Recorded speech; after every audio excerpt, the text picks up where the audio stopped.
penghujung tahun 2009 hingga awal tahun 2010, beberapa kasus menimpa rakyat miskin yang membawa mereka ke penjara terkuak media massa. Laksana gunung es di lautan, kasus mereka hanyalah sebagian kecil yang nampak di permukaan. Kasus-kasus pencurian yang nilainya tidak seberapa berlanjut ke proses hukum hingga membawa mereka ke balik terali besi. Beberapa pihak menyebutnya sebagai kasus kemanusiaan yang mengusik rasa keadilan. Tidak sedikit yang menyisakan trauma bagi mereka yang mengalaminya. Inilah Metro 10 episode kasus kemanusiaan.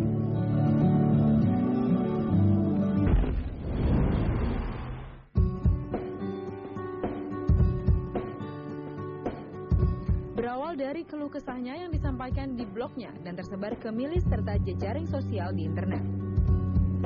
Prita kecewa terhadap pelayanan Rumah Sakit Omni Internasional Alam Sutera Serpong, Tangerang, tepat ia dirawat pada awal Agustus 2008 lalu, berujung pada penahanan dirinya. Prita Mulyasari dianggap telah mencemarkan nama baik Rumah Sakit Omni dan tenaga medis di rumah sakit tersebut. Surat itu isinya, substansinya sebenarnya untuk mencegah orang lain mempunyai nasib yang sama seperti menimpa Ibu Prita. Lalu dia tulis, hati-hati, gitu loh. Paragraf pertamanya kan hati-hati. Nah, oleh karena itu, kalau saya jaksa, saya harus lihat substansinya. Ini benar nggak? Tetapi kenapa dikriminalisasi begitu? Prita diancam 6 tahun penjara. Setelah melalui beberapa persidangan, akhirnya Prita divonis bebas di penghujung tahun 2009. Penyuluhan hukum tentang Undang-Undang ITE ini kita sudah sangat sering kali dilakukan karena kita menyadari bahwa dampak diberlakukannya Undang-Undang ITE ini kan cukup luar biasa ya. Banyak terjadinya hanya gara-gara mengirim kata-kata yang tidak enak, kemudian bisa dihukum 2 tahun atau 3 tahun gitu. Majelis Hakim menyatakan Prita secara sah tidak terbukti telah mencemarkan nama baik Rumah Sakit Omni.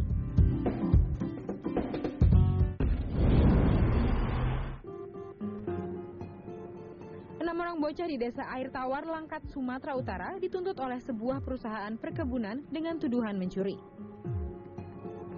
Sejumlah warga sempat mendesak polisi untuk membebaskan anak-anak tersebut dengan alasan 5 dari 6 bocah itu masih di bawah umur dan masih bersekolah. Menurut sosiologi hukum, hukum itu sendiri amat memandang bulu, artinya amat memandang siapa yang berperkara, siapa yang mengajukan perkara, begitu ya, siapa yang menjadi korban dan siapa yang menjadi saksinya, maka kemudian hukum memang menjadi amat punya kepentingan. Dalam konteks misalnya mengapa menggunakan pasal ini, mengapa menggunakan pasal itu, mengapa menggunakan undang-undang A, mengapa tidak menggunakan undang-undang B, dan seterusnya, ada hitungannya, ada pertimbangannya. Nah, overall atau secara keseluruhan, maka yang kemudian menjadi dirugikan adalah teman-teman dari bawah tersebut. Berkaitan dengan anak yang berhadapan dengan hukum, maka undang-undang